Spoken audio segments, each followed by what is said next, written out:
This is Jordan Tower with JT News. Make sure you smash that like button, smash that subscribe button. All right, so we got Vlad linking up with Lord Jamar. Isn't that funny? They swore they would never. Lord Jamar said, I'll never go on that platform again. Ever. He had said the most craziest things about Vlad. Vlad had some words for him. But then, you know what? They make it up. You know why? Because it wasn't even that serious. And Lord Jamar wasn't really standing on anything anyways. Okay, what was it? What was it over? Farrakhan or something else? He was over some other stuff. Lord Jamar, things weren't really going really as planned since he didn't do Vlad. Like, everything kind of didn't work. So all he had was speaking. He had to go on some other platforms and, you know, do paid for interviews, and didn't really work out the same. So he crawled back. 1501. You know, it's funny. This guy didn't stand on business either, man. You know, he had all these things to say about Meg the Stallion and this and that. You still got your artist stolen from you. You got the floor wiped with you in court. And yeah, you still make some money from these records right here, but you pumped $2 million into Meg the Stallion to make her poppin', and you got screwed, man. And here you are over celebrating her. Oh my God! Because you know what? Erica Banks didn't work out. Because Erica Banks now is on a stripper tour, $1,000, and you can have her dance for you. Wendy Williams' husband, or ex-husband, I mean, is Kevin Hunter, and he's reportedly preparing a tell-all book. That's corny. What is he going to be, Superhead? This guy's going to go the Superhead route, man. It's corny. All that time in the YSL case, no murders. Nothing. They just got a few people to cop to maybe some gang type charge, light gang charges. Some people did, but some people did get murder charges, didn't they? But maybe they weren't related to the case. Georgia's longest trial ends. YSL case wraps with no murder convictions. Final defendant pleads to a lesser charge. I guess they all pled out to lesser charge because I remember 2 people that got like 15 years though. But it was for something. I don't know. I don't feel like looking all that up because they were just like people you didn't really know anyways.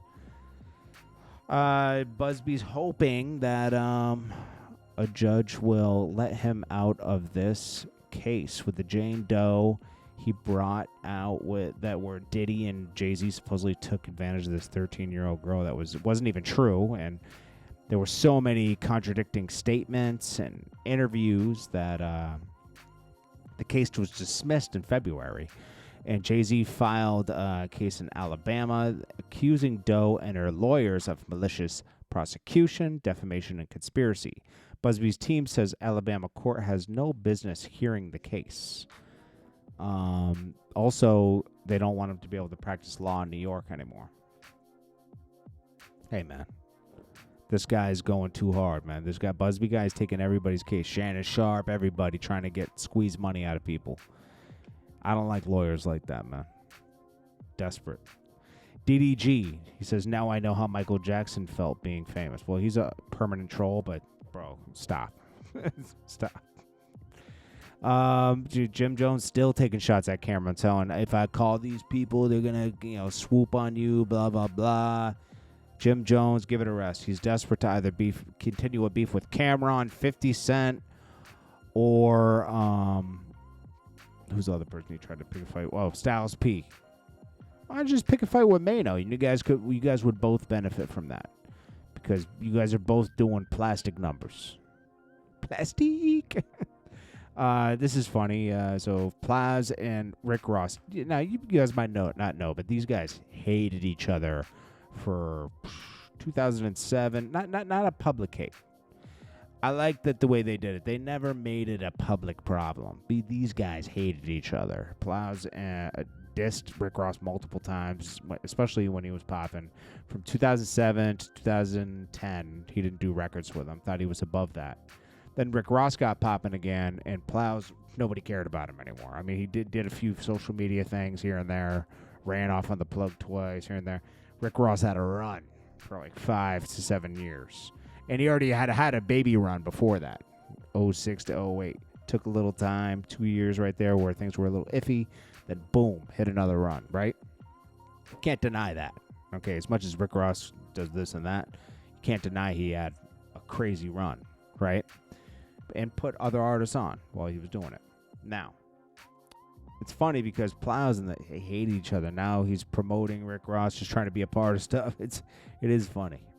There's another two people that hated each other. Rick Ross used to say, "We ain't scared of your big homie," talking about when he remember the Drake beef with Meek Mill, and he was sending a message to Drake, "We not scared of your big homie, Jay Prince." Well, they're friends again. Jay Prince would usually take offense to that, but he doesn't. The Game trolls Offset even further. Offset do something.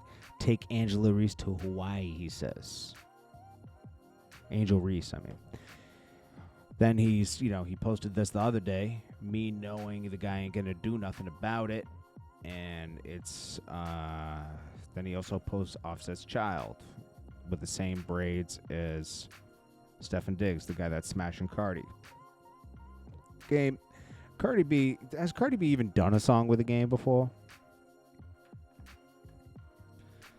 This is what Game does to try to get. He thinks people are gonna mess with him.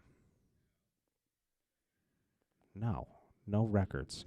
Game, you're not gonna get a record from Cardi B because you're supporting her. You're better off supporting Offset and maybe getting a record.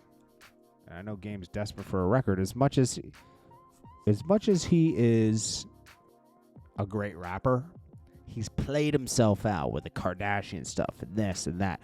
The TV show, getting sued and losing his house. That's in the process right now. Game's your manager, dissing Nipsey nonstop. But then you're riding around being like, "Oh, Nipsey for life," da-da-da-da-da, and act like you so down with Nipsey. If you were so down with Nipsey, you wouldn't mess with Whack 100 anymore. But you have no choice because your house is in Whack 100's name, which is fraud because it's also hiding assets. It's called fraud, hiding assets from the girl that's trying to get money out of Game because there's a judgment in place. It's called fraud. The Game just continues to play himself, bro. Offset's like, "I'm gonna die someone playing about my son." I don't blame him. He's gonna crash out, but then he deactivated everything. Anyways, that was probably the best thing to do. Just disappear for a minute, right? Anyways, this is Jordan Tower with JT News. I will check you guys in the next one. I appreciate you all for watching. Thanks so much. Smash that like button, share the video for me.